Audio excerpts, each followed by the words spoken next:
ক্ষমতায় বহাল থাকলে 200 ইউনিট বিদ্যুৎ মাশুল প্রত্যেক গ্রাহককে রেহাই সহ গুচ্ছ জনহিতকর সুবিধার উল্লেখ করে ছত্তিশগড়ের কুরুদ ধামতারিতে ঝড়ো প্রচার অভিযান প্রিয়াঙ্কা গান্ধীর। এবার কংগ্রেস ক্ষমতায় বহাল থাকলে ছত্তিশগড়ের আত্মসহায়ক গোষ্ঠীর সমস্ত ঋণ মকুব করা হবে বলে জনসভাতে আশ্বস্ত করে মহিলা ভোটারদের আকর্ষিত করলেন প্রাক্তন প্রধানমন্ত্রী তনয়া প্রিয়াঙ্কা গান্ধী ভদ্রা। আজ ছত্তিশগড়ের কুরুদ ধামতারির জনসভায় যোগ দিয়ে কংগ্রেস প্রার্থীদের পালে হাওয়া ফেরাতে প্রচারে রীতিমতো ঝড় তুলেন প্রিয়াঙ্কা। কংগ্রেস ক্ষমতায় এলে জাতিগত জনগণনা হবে, জাতিগত কোটার ভিত্তিতে সরকার তহবিল বরাদ্দ করবে। আরও একবার কংগ্রেসেই ভরসা রাখতে ছত্তিশগড়বাসীকে আবেদন জানান রাজীব কন্যা। को 10,000 रुपए दिए जाएंगे और 200 यूनिट बिजली सबको फ्री मिलेगी। बहनें, जब आप सिलेंडर को भरने ले जाएंगी तो आपको 500 रुपए की सब्सिडी मिलेगी। 1750 लाख गरीबों को आवास मिलेंगे। जो वन उपज के लिए आपको न्यूनतम समर्थन मूल्य मिलता है, आज छत्तीसगढ़ में 67 वन उपजों के लिए समर्थन मूल्य मिल रहा है। ये और कहीं नहीं होता है, यही हो रहा है आपके प्रदेश में। जो मिल रहा है उसके अतिरिक्त 10 रुपए मिलेंगे। 10 लाख रुपए तक आपका मुफ्त इलाज किया जाएगा। सड़क हादसे या आकस्मिक घटनाओं से अगर आपको कुछ हो जाए तो सारे का सारा आपका इलाज मुफ्त होगा। तीव्र फसल को भी एमएसपी के जरिए खरीदा जाएगा। मतलब तीव्र के लिए भी आपको न्यूनतम समर्थन मूल्य मिलेगा। 700 इंडस्ट्रियल पार्क बनेंगे। अभी तक 300 बनाए गए हैं, इनसे आपकी बहुत सुविधा होती है। 700 और बनाए जाएंगे इन 5 सालों में, अगले 5 सालों में। महिलाओं के स्वयं सेवा समूह और सक्षम योजना के कर्ज माफ होंगे। युवाओं को उद्योग हेतु 50% सब्सिडी के साथ सीधा ऋण मिलेगा। प्रदेश में जाति जनगणना की जाएगी, इसके बारे में और मैं अपने भाषण में भी आपको बताऊंगी। और अंत्येष्टि संस्कार में जो आवश्यक सामग्री होती है, लकड़ी आदि, वो सरकार आपको देगी।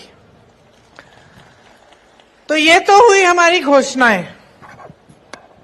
अब मन में बात आती है कि यहां मंच पे खड़े होकर तो सारे राजनीतिक दल के नेता बड़ी बड़ी घोषणाएं करते हैं कि नहीं? भाजपा वाले भी करते हैं, है ना? तो आपको कैसे पता चलता है कि जो घोषणा हो रही है उसे पूरा करेगा ये नेता, ये पार्टी उसे पूरा करेगी कि नहीं? इसकी आप तुलना कैसे कर सकते हैं कि जो भाजपा वाले कह रहे हैं वो करेंगे, ये कांग्रेस वाले जो कह रहे हैं वो करेंगे, या फिर सभी नेता घोषणा करके चले जाते हैं और चुनाव के बाद में हमको भूल जाएंगे? आप बताओ, आपको कैसे पता चलेगा? सही घोषणा करती है। आपको भरोसा है कांग्रेस में? भरोसा है? क्यों है भरोसा? बघेल जी की वजह से? बघेल जी और वजह है कोई? राहुल जी की वजह से? और वजह बताओ।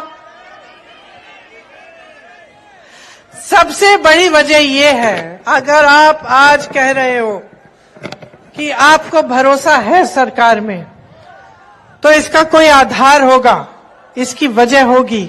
और हां, नेताओं में तो आप भरोसा करते हैं। कांग्रेस के नेताओं में महात्मा गांधी जी से लेकर आज तक जनता ने हमेशा भरोसा किया है, लेकिन उसका एक आधार होता है। और आधार अक्सर ज्यादातर यही होता है कि उस नेता ने या उस सरकार ने या उस राजनीतिक दल ने कुछ काम करके आपको दिखाया होगा। जब आपका जीवन बदलता है, जब आपके जीवन में तरक्की आती है, तभी आप भरोसा करने लगते हो। जब आपके सामने घोषणाएं होती हैं और आपको दिखता है कि हाँ, वाकई ये घोषणा पूरी हो गई। अच्छा, पिछले चुनाव में बघेल जी, राहुल जी ने कहा था कि किसानों के कर्ज माफ किए जाएंगे, और उसके 24 घंटे बाद जब सरकार बनी 24 घंटे बाद ही कर्ज माफ होने शुरू हो गए। ये बात आपको याद होगी। तो आप मन में सोचते हैं अच्छा इन्होंने तो पहले करके दिखाया है, अच्छा हमारा जीवन थोड़ा सा बेहतर हो गया है। या आपको लगता है कि आपके जीवन में बहुत संघर्ष है, बहुत मुश्किलें हैं, लेकिन फिर भी सरकार आपकी सहायता करने की कोशिश कर रही है। तभी आप में, आपके दिलों में ये श्रद्धा, भरोसा, ये भावनाएं पैदा होती हैं एक नेता के प्रति और एक राजनीतिक दल के प्रति। तो आज अगर हम यहाँ खड़े होकर कुछ घोषणाएं कर रहे हैं तो उसके पीछे भी यही बात है कि हम भी आप में भरोसा करते हैं और आप हम में भरोसा करते हैं। अब यहाँ के जो प्रत्याशी हैं उनमें से एक प्रत्याशी ने कहा कि कांग्रेस पार्टी की विचारधारा जो है उससे जुड़ जाओ। ठीक है, अच्छी बात है। ये विचारधारा क्या है? ये कौन सी विचारधारा है जिससे हम चाहते हैं कि आप जुड़ें? इसके बारे में मैं आपको बताना चाहती हूं कि हमारी जो विचारधारा है उसकी नींव स्वतंत्रता के संग्राम में डली, जिसमें आप सबके पुरखों ने भाग लिया। क्योंकि स्वतंत्रता का संग्राम जो था वो सिर्फ नेताओं ने वो आजादी की लड़ाई नहीं लड़ी, वो पूरी जनता ने लड़ी।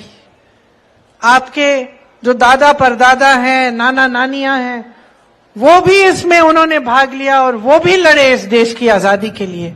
और उनकी विचारधारा क्या थी? सत्य, मतलब सच्चाई होनी चाहिए सामाजिक जीवन में, राजनीतिक जीवन में, देश के जीवन में, जनता के जीवन में सत्य की जगह होनी चाहिए। कोई नेता आपके सामने आकर कुछ झूठ बोल के चले गया, हमारी विचारधारा के मुताबिक ये गलत है। किसी नेता ने ऐसी घोषणा कर दी जो पूरा नहीं करना चाहता, लेकिन कर दी कि भाई चुनाव आ रहा है, ये हमारी विचारधारा के खिलाफ है। किसी दो भाइयों को लड़ा दिया या धर्म के आधार पर, जाति के आधार पर लड़ा दिया जनता को, और उसमें से राजनीतिक फायदा लिया कि भाई देखो इन दोनों धर्मों को लड़ा देंगे तो ये सारा एक धर्म हमारे लिए वोट दे देगा, हम आगे बढ़ जाएंगे, जनता जाए भाड़ में। ये हमारी विचारधारा के एकदम खिलाफ है।